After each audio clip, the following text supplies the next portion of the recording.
কল্পনা করুন, এমন একটি জ্ঞান যা শিখলে মানুষ স্বামী স্ত্রীর মধ্যে বিচ্ছেদ ঘটাতে পারে, এমন একটি বিদ্যা যা দিয়ে মানুষের জীবন ধ্বংস করা যায়, এমন একটি শক্তি যা শিখতে গেলে প্রথমেই বলতে হয় আমি আল্লাহকে অস্বীকার করি।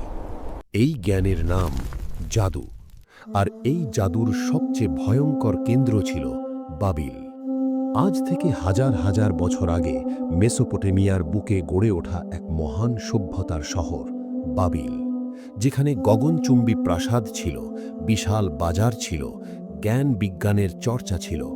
কিন্তু এই শহরের অন্ধকার গলিতে লুকিয়ে ছিল এক ভয়াবহ পাপ, যে পাপের কথা স্বয়ং আল্লাহ তাআলা কোরআনে উল্লেখ করেছেন। আজকের এই ডকুমেন্টারিতে আমরা জানব বাবিলের সেই অভিশপ্ত জাদুর রহস্য কী ছিল, হারুত ও মারুত কারা ছিলেন, আল্লাহ তাআলা কেন এই জাদুকরদের ওপর লানত দিলেন, এবং এই ঘটনা আজকের মুসলিম জীবনে কী শিক্ষা দেয়। বাবিল, আরবিতে যাকে বলা হয় বাবিলুন, ছিল প্রাচীন দুনিয়ার অন্যতম শক্তিশালী শহর।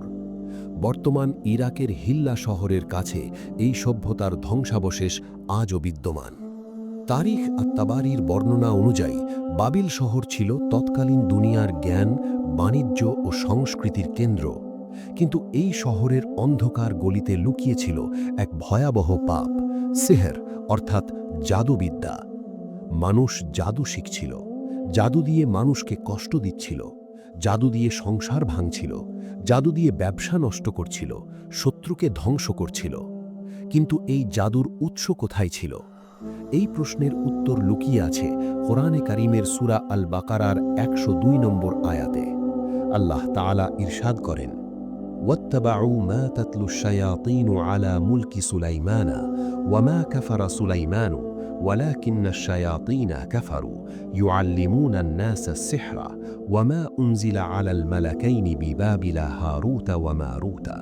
অর্থাৎ তারা সেই জিনিসের অনুসরণ করল যা শয়তানরা সুলাইমানের রাজত্বে পাঠ করত। সুলাইমান কুফর করেননি, বরং শয়তানরাই কুফর করেছিল। তারা জাদু শেখাত, আর বাবিলে হারুত ও মারুত নামক দুই ফেরেশতার উপর যা নাজিল হয়েছিল তাও। সূরা আল বাকারা আয়াত ১০২। এই একটি আয়াত থেকেই বের হয়ে আসে এক বিশাল ঐতিহাসিক ঘটনার সুতো। আসুন সেই সুতো ধরে এগিয়ে যাই। হযরত সুলাইমান আলাইহিসসালাম ছিলেন আল্লাহ এক মহান নবী। তাকে এমন রাজত্ব দেওয়া হয়েছিল যা আর কাউকে দেওয়া হয়নি। জিন, ইনসান, পাখি, বায়ু সব তার অধীনে ছিল।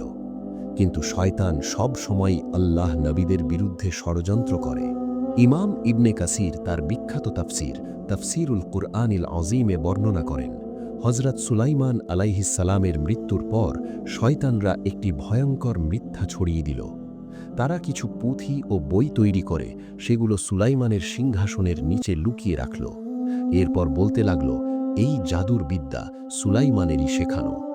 বনী ইসরাইলের একটি অংশ এই মিথ্যা বিশ্বাস করে ফেলল। তারা আল্লাহ কিতাব ছেড়ে দিয়ে শয়তানের শেখানো জাদুর পিছনে ছুটল। কোরআনে কারীম এই প্রসঙ্গে স্পষ্ট করে বলছে, ওয়ামা কাফারা সুলাইমানু, সুলাইমান কখনো কুফর করেননি। জাদু কুফর, আর এই কুফর শয়তানি ছড়িয়েছিল, নবী নয়। এরপর আসে এই ঘটনার সবচেয়ে রহস্যময় অধ্যায়। আল্লাহ তাআলা বাবিলে দুইজন ফেরেশতা পাঠালেন, হারুত ও মারুত। কিন্তু কেন? মুফাসসিরিনে কেরাম এবং তাফসীরে তাবারির বর্ণনা অনুযায়ী এই দুই ফেরেশতাকে পাঠানো হয়েছিল মানুষকে পরীক্ষা করার জন্য। জাদুর ফিতনা যখন বাবিলে ছড়িয়ে পড়ল, তখন আল্লাহ তাআলা এই দুই ফেরেশতাকে একটি বিশেষ দায়িত্ব দিয়ে পাঠালেন। তাদের কাজ ছিল মানুষকে জাদুর বিষয়টি সম্পর্কে সতর্ক করা এবং জাদু ও মুজিজার পার্থক্য বোঝানো। কিন্তু একই সাথে এটি ছিল একটি পরীক্ষা, মানুষ কি সত্যিকারের জ্ঞানের পথ বেছে নেবে নাকি শয়তানের পথ। সূরা বাকারার ১০২ নম্বর আয়াতে আল্লাহ তাআলা জানাচ্ছেন, এই দুই ফেরেশতা প্রত্যেককে আগেই সতর্ক করত। তারা বলতো, ইন্নামা নাহনু ফিতনাতুন ফালা তাকফুর, অর্থাৎ আমরা তো একটি পরীক্ষা মাত্র, তুমি কুফর করো না। কি অসাধারণ! ফেরেশতারা নিজেরাই বলছেন এটি পরীক্ষা, এই জ্ঞান শিখলে তুমি কাফের হয়ে যাবে, তবুও শিখবে। সতর্কবাণী শুনেও মানুষ থামল না। কেউ এলো শত্রুকে ধ্বংস করতে, কেউ এলো প্রতিযোগীর ব্যবসা নষ্ট করতে, কেউ এলো প্রিয়জনকে কাছে আনতে, কেউ এলো অন্যের সংসার ভাঙতে। সবচেয়ে ভয়ঙ্কর যে জাদু মানুষ শিখল সেটি ছিল স্বামী স্ত্রীর মধ্যে বিচ্ছেদ ঘটানোর জাদু। কোরআনে কারীম সূরা বাকারায় এই বিষয়টি স্পষ্ট করে বলা হয়েছে, ফায়াতাআল্লামুনা মিনহুমা মা ইউফাররিকুনা বিহি বাইনাল মারই ওয়া যাওজিহি। অর্থাৎ তারা এই দুইজনের কাছ থেকে এমন জিনিস শিখত যা দিয়ে স্বামী ও স্ত্রীর মধ্যে বিচ্ছেদ ঘটানো যায়। সূরা আল বাকারা আয়াত 102। সংসার ভাঙার এই হাতিয়ার, এটি কোনো সাধারণ পাপ নয়। এটি একটি পরিবারকে, একটি সমাজকে, একটি জাতিকে ভেতর থেকে ধ্বংস করে দেয়। আর এই জাদু শেখা মানে আল্লাহকে অস্বীকার করা। জাদু একবার সমাজে ঢুকলে সে সমাজ ভেতর থেকে পচতে শুরু করে। বাবিলে ঠিক তাই হলো। পরিবারের পর পরিবার ভাঙতে লাগল, মানুষের মধ্যে অবিশ্বাস জন্ম নিল, সুখী সংসারগুলো রাতারাতি জাহান্নামে পরিণত হলো। কিন্তু আল্লাহ তাআলা স্পষ্ট করে দিলেন, এই জাদুকররা আসলে নিজেদেরই ক্ষতি করছে। সূরা বাকারায় আল্লাহ বলেন, ওয়ালাকাদ আলিমু লামান ইশতারাহু মা লাহু ফিল আখিরাতি মিন খালাক। অর্থাৎ তারা ভালো করেই জানত যে যে এটি কিনে নিল, আখেরাতে তার কোনো অংশ নেই। সূরা বাকারা আয়াত 102। জাদুকররা জানত, তারা জেনে বুঝেই আখেরাত বিক্রি করে জাদু কিনছিল।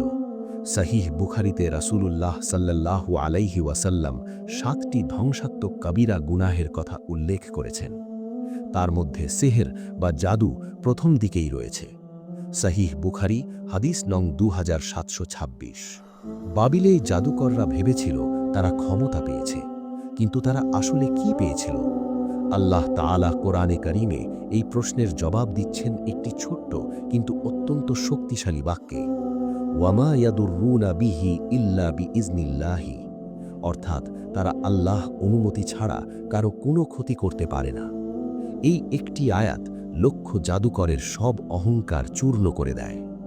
জাদু আসলে কিছু না, এটি কেবল আল্লাহ পরীক্ষার একটি মাধ্যম। আল্লাহ যাকে রক্ষা করেন, কোনো জাদু তার কিছুই করতে পারে না। আর যে আল্লাহকে ছেড়ে জাদুর পিছনে ছোটে, সে নিজেই নিজের ধ্বংস ডেকে আনে। বাবিলের জাদুকররা দুনিয়ায় সাময়িক ক্ষমতা পেল, কিন্তু আখেরাতে তারা হলো সম্পূর্ণ সর্বস্বহারা। কারণ তারা ঈমান বিক্রি করে জাদু কিনছিল। আর আল্লাহ লানাত অর্থাৎ আল্লাহ রহমত থেকে বিতাড়িত হওয়া, এটাই হলো সবচেয়ে বড় আযাব। জাহান্নামের আগুনের চেয়েও ভয়ঙ্কর হলো আল্লাহ রহমত থেকে দূরে সরে যাওয়া। বাবিলের সেই শহর আজ ধুলোয় মিশে গেছে।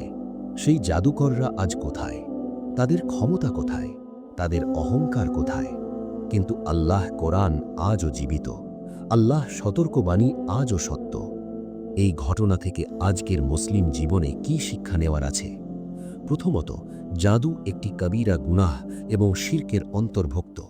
যে ব্যক্তি জাদু করে বা করায়, সে ঈমান থেকে বের হয়ে যাওয়ার ঝুঁকির মধ্যে পড়ে। রিয়াদুস সালিহিনে ইমাম নওয়াবী রাহিমাহুল্লাহ এই বিষয়টি স্পষ্ট করে উল্লেখ করেছেন। দ্বিতীয়ত, জাদুর ভয় পাওয়া উচিত নয়, কারণ আল্লাহ অনুমতি ছাড়া জাদু কাউকে ক্ষতি করতে পারে না।